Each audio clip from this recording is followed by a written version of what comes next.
Hello, bienvenue dans ce nouvel épisode de J'ai peur donc j'y vais, le podcast qui vous aide à créer la vie qui vous ressemble et à gagner en sérénité. Je suis Steph Blue Lips, je suis coach et j'accompagne celles et ceux qui veulent s'épanouir dans tous les domaines de leur vie. Grâce à des accompagnements individuels et personnalisés, j'offre à mes clients un soutien, des outils et des stratégies efficaces pour atteindre leurs objectifs et créer un changement durable dans leur vie. Chaque semaine dans ce podcast, je vous partage des conseils, des outils et des expériences pour vous aider vous aussi à donner un nouvel élan à votre vie. Vous êtes prêts ?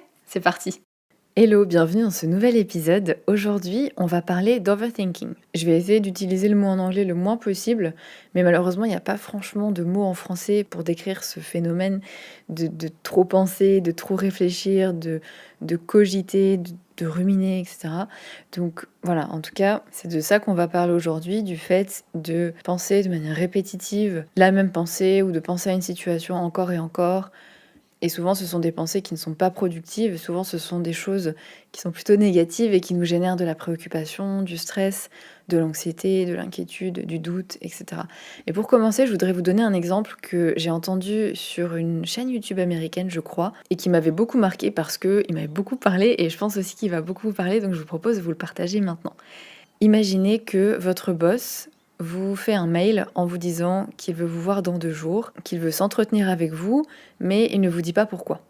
Et là, tout de suite, votre cerveau il part en roue libre. Vous vous demandez ce que vous avez fait. Est-ce que peut-être il va vous virer? Vous repensez à toutes les choses que vous avez faites ces derniers jours, ces derniers mois, et peut-être que vous avez fait une erreur, peut-être qu'il y a quelque chose que vous n'avez pas vu. Vous retournez le problème dans tous les sens. Le soir, vous avez du mal à dormir parce que vous y pensez en boucle. Et le lendemain, vous essayez de faire votre travail, mais au final, vous avez du mal à vous concentrer parce que vous n'arrêtez pas d'y penser. Et l'heure, le jour fatidique arrive, vous allez à ce fameux entretien avec votre boss. Vous entrez dans son bureau, vous êtes en train de vous décomposer, vous voyez que lui-même est plutôt stressé, il vous propose de vous asseoir. Et là, il vous dit que le manager au-dessus de vous a démissionné et il vous offre le job, il vous propose de prendre sa place. Donc, vous obtenez en gros une promotion. Là, vous vous sentez hyper soulagé, vous vous dites mais pourquoi j'ai stressé pour rien? Pourquoi je me suis fait des nœuds au cerveau pendant 2 jours? En fait, tout va bien. Vous sortez de cet entretien vachement apaisé. Et puis tout d'un coup, vous pensez à ce nouveau job, vous pensez à cette promotion, et vous commencez à vous demander est-ce que je vais être à la hauteur? Est-ce que je vais être légitime dans ce poste? Et peut-être que je devrais pas accepter. Et ça repart. Vous êtes reparti dans un cycle de pensées infernales qui vous polluent l'esprit. Ça, c'est typiquement l'overthinking. Donc il y a 4 types d'overthinking et j'ai dit que j'allais pas trop utiliser ce mot, mais ça fait déjà au moins 3 ou 4 fois en 3 minutes, je suis désolée. Il y a 4 types. Il y a le fait de ruminer à propos du passé, d'être anxieux, inquiet à propos du futur, de suranalyser une décision, et il y a le fait de trop cogiter dans des situations sociales du type pourquoi j'ai dit ça, qu'est-ce que la personne est en train de penser de moi, etc. Quand on rumine à propos du passé, on repense à quelque chose qui s'est produit, souvent quelque chose de négatif, on repense à quelque chose qu'on a dit, à quelque chose qu'on a fait, on repense constamment à des échecs qu'on a pu avoir, à des choses qui se sont mal passées, on revit des moments qui étaient embarrassants dans notre tête encore et encore. Et même si c'est quelque chose qui est dans le passé, notre cerveau continue de nous ramener des pensées là-dessus, dans le présent. C'est un peu comme si on faisait replay à chaque fois. Et ça peut être vachement fatigant. Ça, c'est le premier type d'overthinking. Le deuxième, c'est les inquiétudes qu'on peut avoir à propos du futur. J'imagine ce qui pourrait se passer dans le futur, j'imagine le pire, je me fais des scénarios catastrophes. Je me dis que demain, quand je vais devoir faire ma présentation devant tous mes collègues, je vais me ridiculiser, ça va mal se passer, je vais oublier ce que je devais dire. Je pense au futur et je me dis que à la retraite, ça va être difficile, que je vais pas avoir assez d'argent, que je vais peut-être tomber malade et plus pouvoir payer pour mes soins. Donc de cette manière-là, je vais avoir plein de pensées sur le futur, sur des choses sur lesquelles en réalité j'ai pas le contrôle, ou en tout cas pas autant que ce que je voudrais. Et même si quand j'y pense vraiment, je me rends compte que en réalité c'est peu probable que ça arrive, mon cerveau il est quand même, il adore ça, donc il s'accroche à ces pensées-là, il y pense encore et encore, et je vais commencer à stresser, avoir de l'anxiété, avoir de la panique, etc. La troisième forme que ça peut prendre lorsqu'on pense trop, c'est lorsqu'on suranalyse une décision. J'y pense encore et encore sans que ça m'aide vraiment à faire un choix. Et puis parfois, je doute de décisions que j'ai déjà prises et je me demande et si j'avais fait un autre choix, et comment serait ma vie, et si j'avais pris cet autre job, et si j'avais déménagé dans telle ville. Et je peux perdre un temps fou à penser à ce que serait ma vie, est-ce qu'elle serait différente, est-ce qu'elle serait mieux. Ça peut générer des regrets. Et puis parfois, je peux m'en vouloir en me disant mais là, j'aurais pas dû rester dans telle situation, j'aurais dû voir les red flags avant, j'aurais dû voir que ça n'allait pas, j'aurais pu partir avant, j'aurais gagné tellement de temps. Toutes ces pensées qui en réalité sont inutiles parce que c'est fait et qui ne m'aident pas parce que certes, Un peu d'introspection et de réflexion, ça peut nous aider à apprendre de nos erreurs et à faire mieux la prochaine fois, mais constamment remettre en question, remettre en cause les décisions qu'on a prises, ça peut devenir une forme de torture mentale en réalité. Et puis la quatrième forme que ça peut prendre, c'est dans nos relations avec les autres. Quand je repense à des conversations que j'ai pu avoir avec les gens, je me dis que j'aurais pas dû dire ça, je passe un temps fou à penser à ce que la personne a bien pu vouloir dire en réalité. Est-ce qu'il y a peut-être un message caché derrière ce qu'elle m'a dit? Est-ce que c'est vraiment ça qu'elle a voulu dire? Et ce compliment, est-ce qu'elle le pensait vraiment? Et quand elle m'a dit ça, est-ce qu'elle le pensait vraiment ou c'est parce qu'elle était polie, etc., etc. Et puis on repense en boucle à un tel, à, je sais pas, à une collègue qui a eu un comportement qu'on n'a pas apprécié, et puis ça revient en boucle dans notre tête, et on se dit mais pourquoi elle a fait ça? Et on se sent en colère ou frustré, etc. Là-dedans, quand même, c'est important de rappeler que tous ces comportements, ils sont normaux. Le fait de penser, de cogiter, de se poser ces questions-là, tout le monde le fait. Et c'est pas un problème quand c'est de temps en temps. Par contre, ça devient un problème quand c'est trop régulier, quand c'est trop récurrent, quand c'est trop souvent, quand ça occupe énormément votre esprit, parce que c'est fatigant en fait mentalement. Pensez à toutes ces choses que vous auriez pu faire, remettre en cause vos décisions, continuellement imaginer le pire scénario possible. Tout ça, c'est épuisant.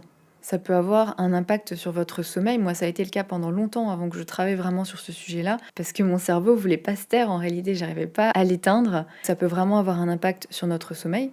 Le fait de trop penser, ça impacte également le fait qu'on est présent dans le moment présent, justement. Parce que parfois, par exemple, on est tellement inquiet ou inquiète de ce qui pourrait se passer dans le futur qu'on n'est plus vraiment dans le moment présent, on se rend plus vraiment compte que là, maintenant, tout de suite, tout va bien. Et on peut avoir du mal à profiter de ce qu'on vit maintenant.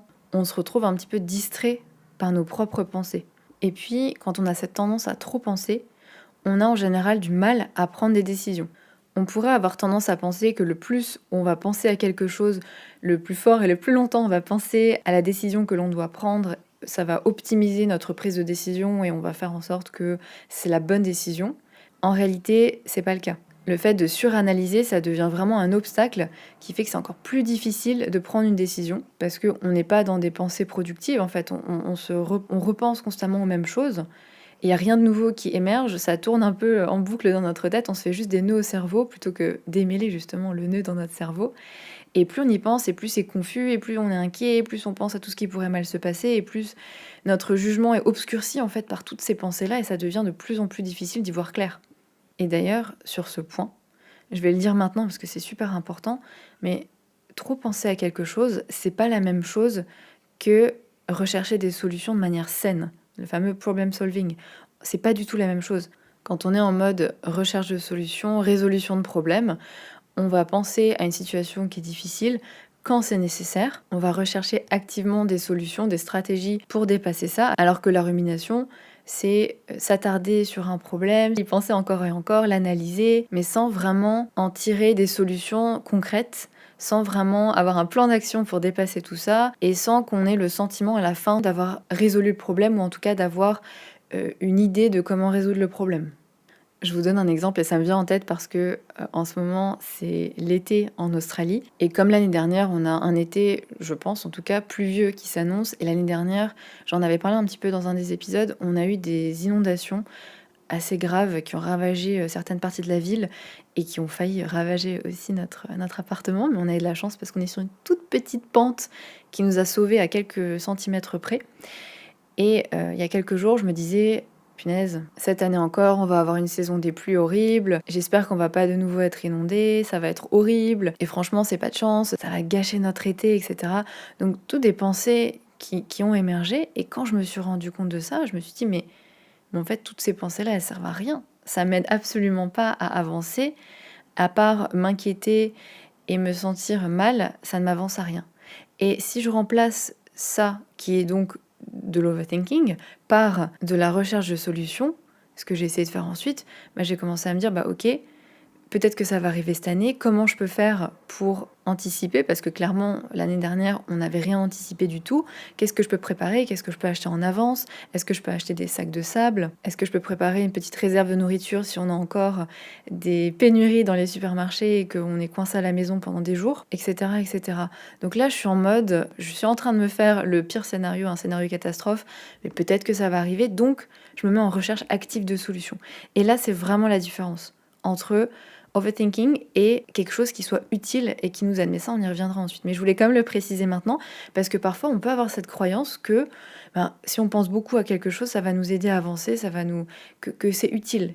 Et en réalité, pas toujours. Il faut vraiment faire la distinction entre est-ce que cette réflexion, elle me mène quelque part ou pas. Autre conséquence négative du fait de trop penser, trop cogiter, c'est que ça devient dur, et c'est en lien avec ce qu'on disait avant, en réalité, c'est que ça peut devenir compliqué d'entrer en action. Parce qu'on est tellement dans la réflexion, tellement dans nos pensées, qu'on ne va pas mettre en place des actions. Au lieu de sortir un peu de notre tête et de mettre en place les étapes nécessaires pour résoudre une situation, pour améliorer les choses, je vais juste y penser encore et encore. Et puis, de toute façon, comme je doute tellement, même quand j'entrevois des solutions, je me dis que peut-être que ça va pas marcher, et je me pose tellement de questions qu'au final, je suis un peu paralysée dans l'action.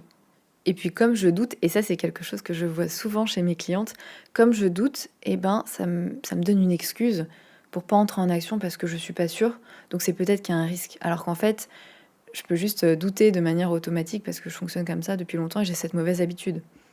Et puis, le fait de trop penser, c'est aussi pas très bon pour nos relations avec les autres, parce que parfois, quand on se fait des nœuds au cerveau, qu'on surinterprète un peu les choses, ça peut mener à des incompréhensions, à peut-être même des conflits avec les autres. On peut aussi être vachement moins présent et vachement moins engagé dans la conversation, parce qu'on est tellement dans notre tête à essayer de réfléchir à ce qu'on pourrait dire d'intéressant et à ce que l'autre personne pourrait penser, que finalement, on n'est plus vraiment là, on écoute beaucoup moins, et on a du mal à être naturel. Bon, maintenant je vous propose qu'on passe quand même aux solutions, aux clés concrètes pour changer cette habitude. Parce que clairement, le fait de trop cogiter, le fait de trop penser, c'est une mauvaise habitude qu'on a prise.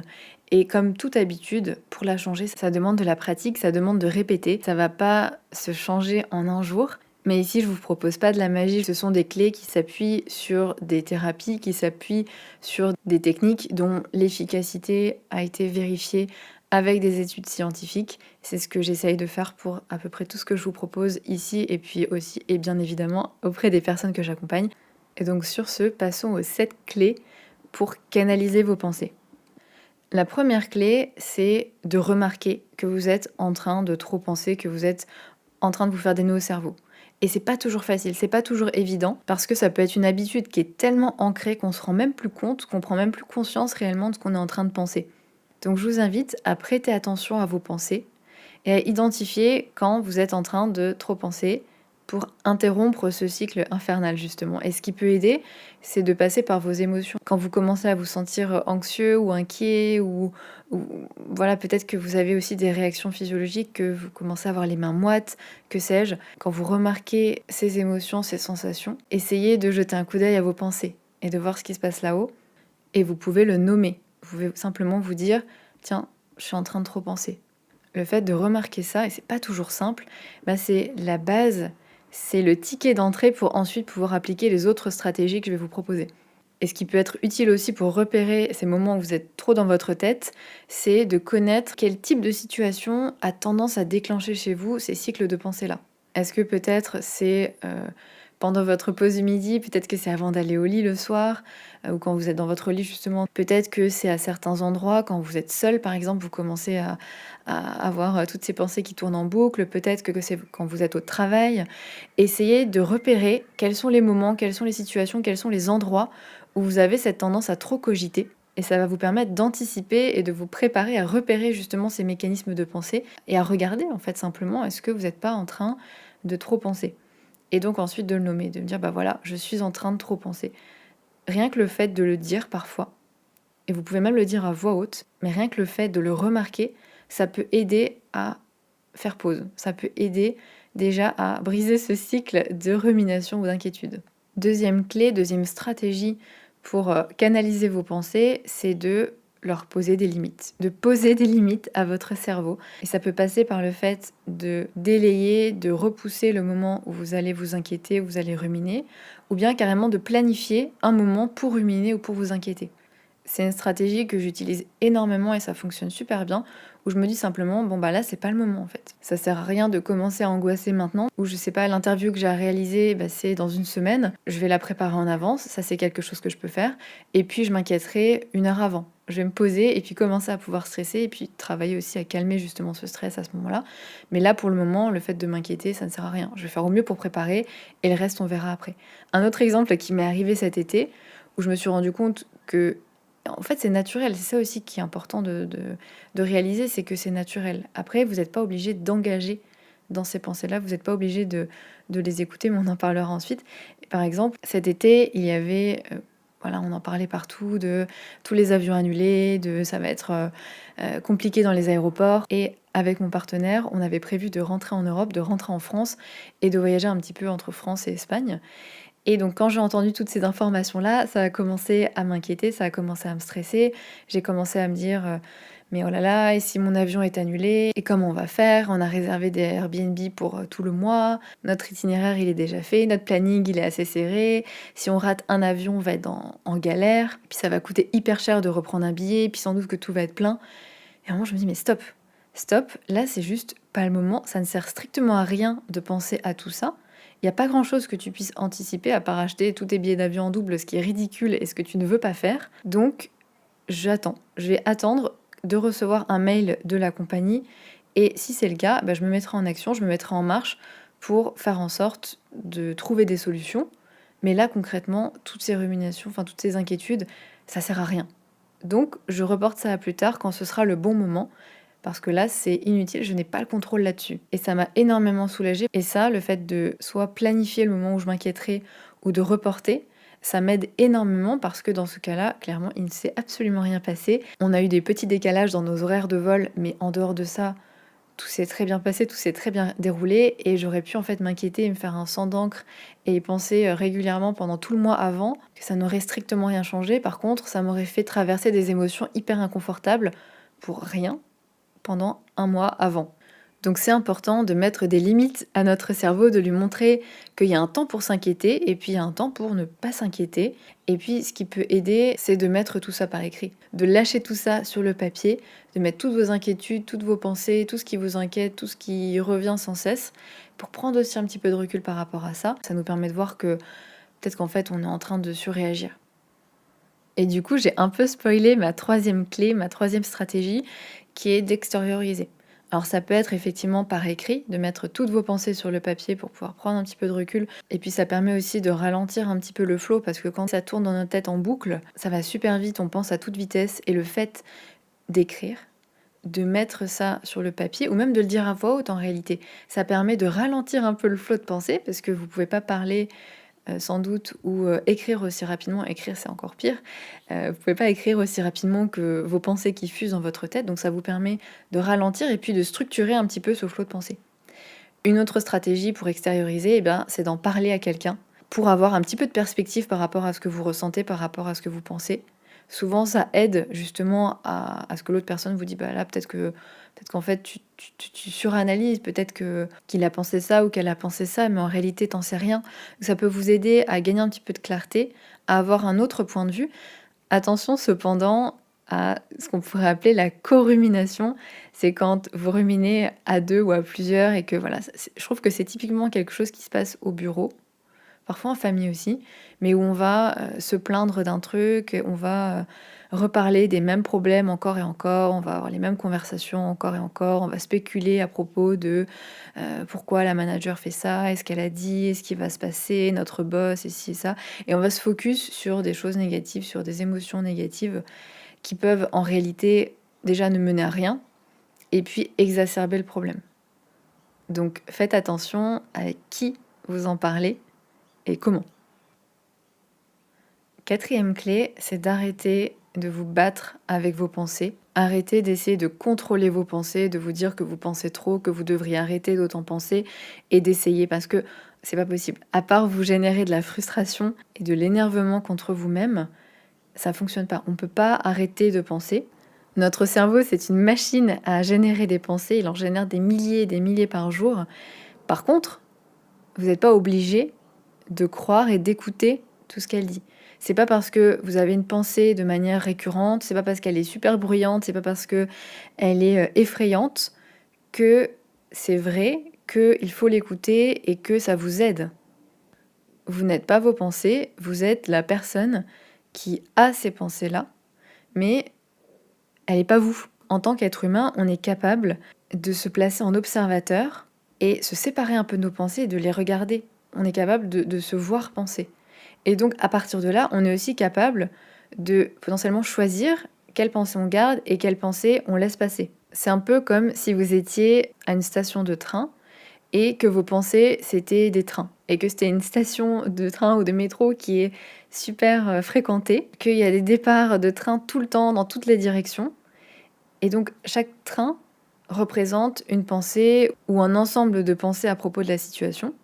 Et vous, vous êtes sur le quai, vous voyez ces trains qui arrivent, qui repartent, et vous pouvez choisir de monter dans le train ou pas monter dans le train. Si vous avez une pensée du type « je vais perdre mon job », vous pouvez monter dans le train et puis c'est parti pour un tour à base de « mais qu'est-ce que je vais faire si je perds mon job ? Et comment je vais faire pour me payer mon crédit ? Est-ce que je devrais pas commencer à postuler ailleurs et à faire des CV ?»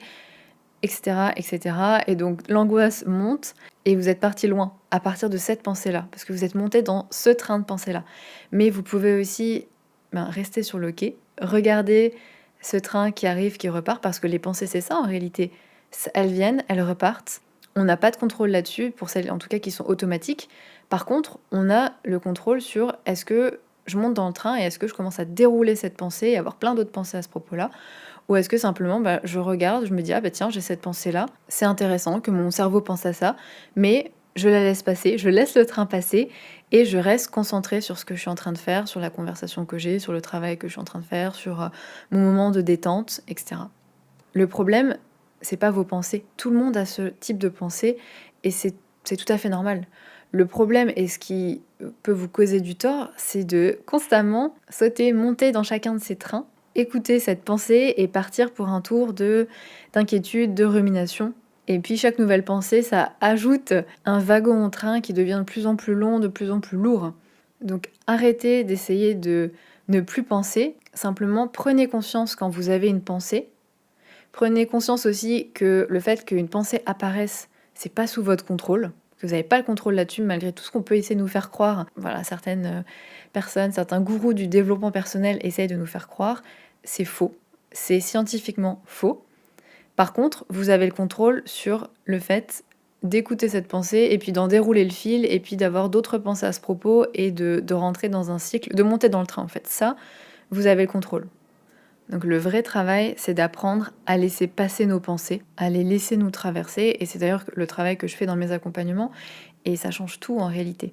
Parce qu'on n'est plus en train de lutter contre quelque chose qu'on ne peut pas contrôler, qui est le fait que nos pensées arrivent ou pas. La 5e clé que je voulais partager avec vous aujourd'hui, c'est de prendre de la distance avec vos pensées, de les challenger. Parce que comme je vous le disais avant, votre cerveau, c'est une machine à penser, mais vous n'avez pas à croire, vous n'avez pas à écouter tout ce qu'il vous dit. C'est pas parce qu'il vous répète quelque chose en boucle que c'est forcément vrai ou que ça vous aide.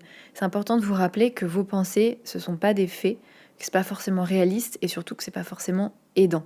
Quand par exemple, vous imaginez ce qui pourrait se passer dans le futur, ça peut vous aider pour repérer les menaces. Malheureusement, quand on entre dans ce mode de fonctionnement où on imagine le pire, on est un peu en mode tunnel, on voit que ce qui pourrait mal se passer, on n'imagine que le pire, sans vraiment se demander à quel point c'est probable, sans se demander quels pourraient être les scénarios alternatifs. Et pourtant, si on y pense, et je vous propose d'y penser même maintenant, si vous imaginez une fois où vous avez imaginé quelque chose que vous pensiez qui allait mal tourner, une discussion où vous aviez peur, ça y est, c'est les cacatoès.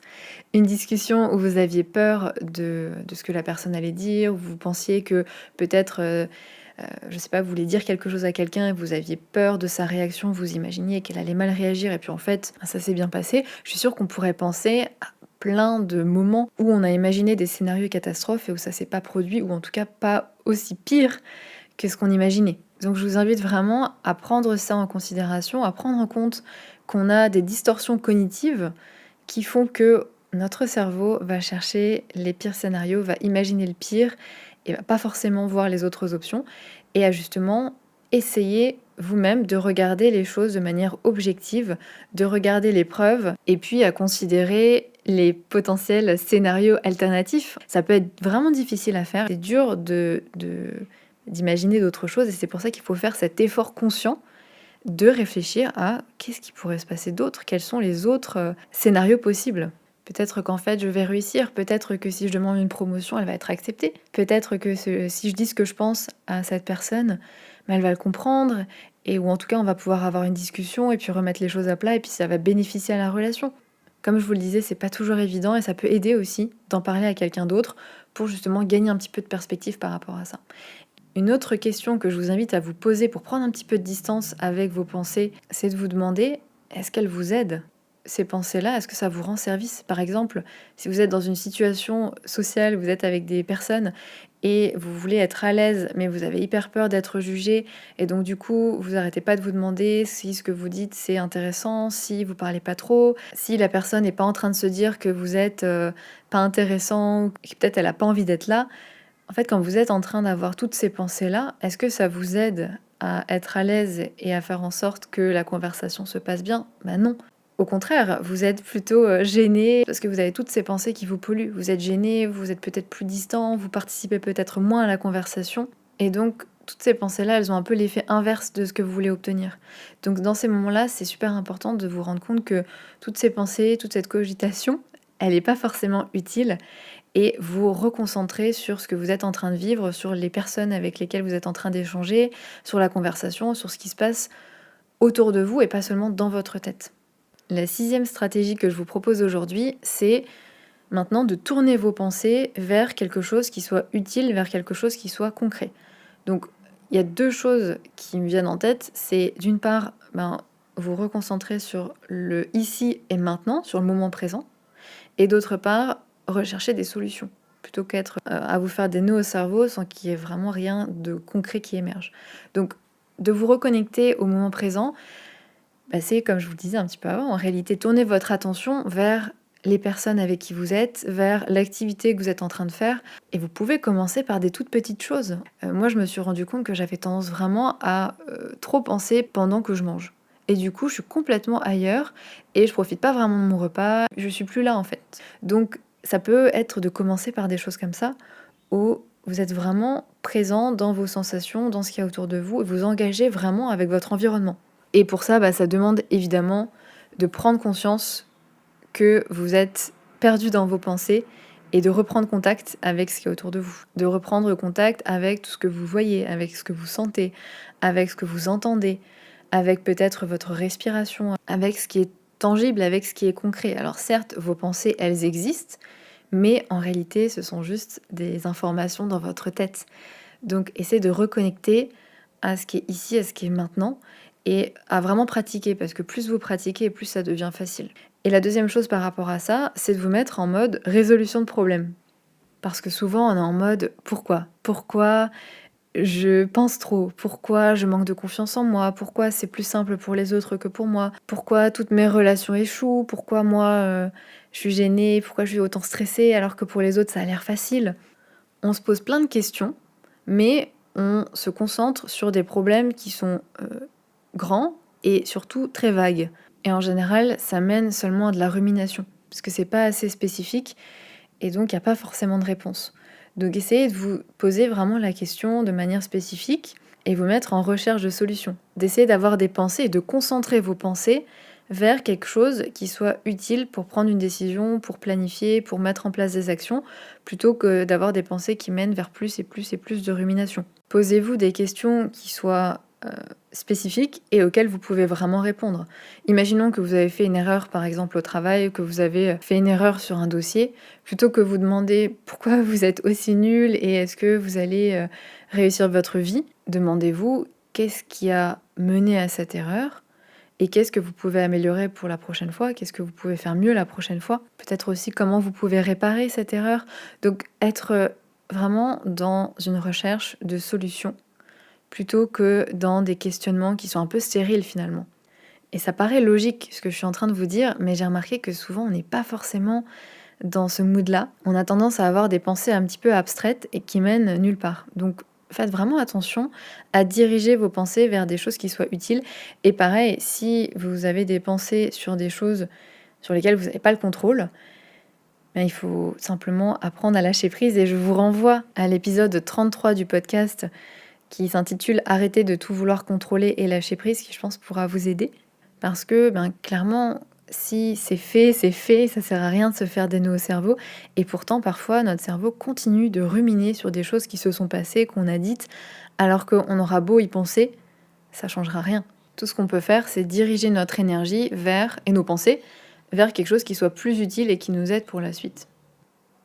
Et enfin, 7e et dernière stratégie, que j'ai mis en dernier parce que c'est pas celle qui a à privilégier, c'est de vous distraire, de vous occuper, de penser à autre chose. Alors, je l'ai mis en dernier parce que dans certains cas, ça peut être une technique d'évitement, qu'on va regarder Instagram de manière compulsive, on va regarder Netflix et on va pas se pencher sur les vrais problèmes. Mais de temps en temps, pour justement briser les cercles de rumination quand on se rend compte que ça ne nous mène à rien en réalité, ça peut être utile. Et donc, pour ça, ce qui marche bien, c'est d'occuper vos mains, d'occuper votre corps. Ça peut être faire un puzzle, ça peut être danser comme si personne ne vous regardait, ça peut être de faire à manger, ça peut être de faire de la broderie, qui est mon activité du moment. Ça peut être de lire, d'aller marcher dans la nature. Donc voilà, parfois, ça peut faire du bien quand vous êtes dans des cercles de rumination inutiles, de distraire un petit peu votre cerveau pour penser à autre chose, de faire des choses où vous êtes focus sur quelque chose et où vous faites plaisir aussi. C'est important de choisir des activités où vous vous faites plaisir. Voilà pour ces 7 clés, pour ces 7 stratégies pour canaliser un petit peu vos pensées. Je vous propose de récapituler un petit peu tout ça. La première stratégie que je vous ai proposée, c'est de remarquer et de nommer quand vous êtes dans un process, quand vous êtes en train de vous faire des nœuds au cerveau. La deuxième stratégie, c'est de vous poser des limites en planifiant ou en repoussant le moment où vous allez vous inquiéter, où vous allez ruminer. Troisième stratégie, c'est d'extérioriser, soit en parlant à quelqu'un, soit en couchant tout ça sur le papier. Quatrième stratégie, c'est d'arrêter de penser, d'arrêter d'essayer de combattre vos pensées et le fait que vous pensez trop. Cinquième stratégie, c'est de prendre de la distance avec vos pensées et de les challenger. Sixième clé, c'est de tourner vos pensées vers quelque chose qui vous soit utile, quelque chose qui soit concret. Et septième clé, c'est de vous distraire de temps à autre de toutes ces pensées qui viennent vous polluer. Comme pour toutes les habitudes, avec de la pratique, avec de la répétition, vous pouvez entraîner votre cerveau à penser différemment. Donc je vous invite à appliquer au maximum ces clés. Et je sais que malgré tous les conseils, c'est pas toujours évident de les appliquer. Qui n'a jamais terminé un bouquin ou un podcast de développement personnel en se disant c'est génial pour au final en impliquer un dixième au mieux. Je pense qu'on est tous passés par là et c'est aussi pour ça que j'ai créé des accompagnements sur mesure parce que clairement rien de tel pour avancer rapidement et efficacement que d'avoir quelqu'un à ses côtés pour bien cerner vos besoins et puis pour vous guider pas à pas. Donc si vous souhaitez voir comment on peut travailler ensemble, je vous propose de réserver un appel découverte. C'est un appel de 30 minutes avec moi qui est offert et sans engagement, qui nous permettra d'échanger, de voir si un accompagnement est fait pour vous et puis vous pourrez décider ensuite tranquillement si vous souhaitez vous lancer ou pas. Je vous mets le lien dans la description de cet épisode et puis évidemment vous pouvez me retrouver sur Instagram @stephbluelips, c'est STEFBLUELIPS. Et comme d'habitude, si vous avez aimé ce podcast, le meilleur moyen de le soutenir, c'est de le partager à des personnes à qui il serait utile et à lui mettre des étoiles sur l'appli de podcast que vous utilisez. Merci encore d'avoir écouté cet épisode, merci pour votre fidélité à J'ai peur donc j'y vais. Je vous souhaite une belle journée et à dans 2 semaines. Ciao!